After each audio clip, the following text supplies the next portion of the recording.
बच्चों, हवाएं इस पाठ के अंतर्गत अब तक हमने पढ़ा। हमें हवा का स्पर्श सहजता से अनुभव होता है, परंतु हम हवा को देख नहीं सकते। हमारे आसपास की अनेक वस्तुएं हिलती डुलती हैं, तब हम हवा का अनुभव करते हैं। बच्चों, आज हम हवाओं के प्रकार जानेंगे। हवा के बहने की दिशा, कालावधि, व्याप्त प्रदेश और हवा की स्थिति के आधार पर हवाओं के ये मुख्य प्रकार किए जाते हैं। पहला, ग्रहीय हवाएं, दूसरा स्थानीय हवाएं और तीसरा प्रकार है मॉनसूनी यानी मौसमी हवाएं।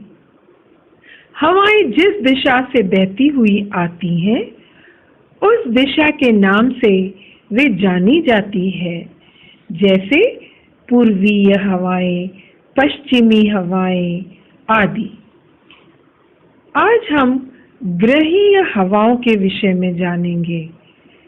पृथ्वी पर अधिक वायुदाब पेटियों की ओर से कम दाब की पेटियों की ओर वर्ष भर नियमित रूप से हवाएं बहती हैं। इन हवाओं को ग्रहीय हवाएं कहते हैं। ये हवाएं पृथ्वी के विस्तृत क्षेत्र पर व्याप्त होती हैं। पूर्वी हवाएं, पश्चिमी हवाएं, ध्रुवीय हवाएं आदि ग्रहीय हवाओं के उदाहरण हैं। दूसरा प्रकार है स्थानीय हवाएं। कुछ हवाएं अल्पावधि के लिए यानी कम समय के लिए विशिष्ट क्षेत्र में निर्मित होती हैं और अपेक्षाकृत सीमित क्षेत्र में बहती हैं। इन हवाओं को स्थानीय हवाएं कहते हैं।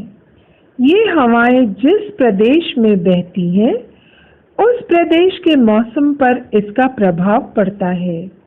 ये हवाएं भिन्न भिन्न प्रदेशों में अलग अलग नामों से जानी जाती हैं। मॉनसूनी हवाएं ऋतुओं के अनुसार भूमि और पानी के गर्म होने के कारण मॉनसूनी हवाओं का निर्माण होता है।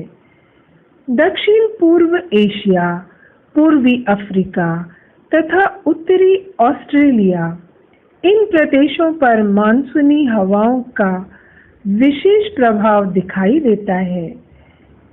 भारतीय उपमहाद्वीप में मानसूनी हवाओं का प्रभाव ग्रीष्म और शीत दोनों ऋतुओं पर होता है।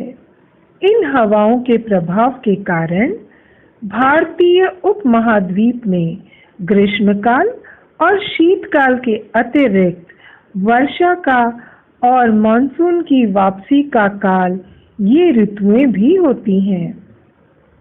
मानसूनी हवाएं बड़ी मात्रा में सागरीय और भूपृष्ठीय हवाएं ही होती हैं।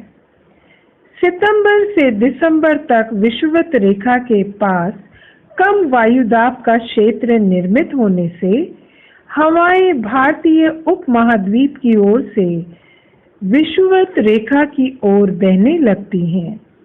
इन हवाओं को पूर्वोत्तर मॉनसूनी हवाएं कहते हैं। ये हवाएं शुष्क होती हैं।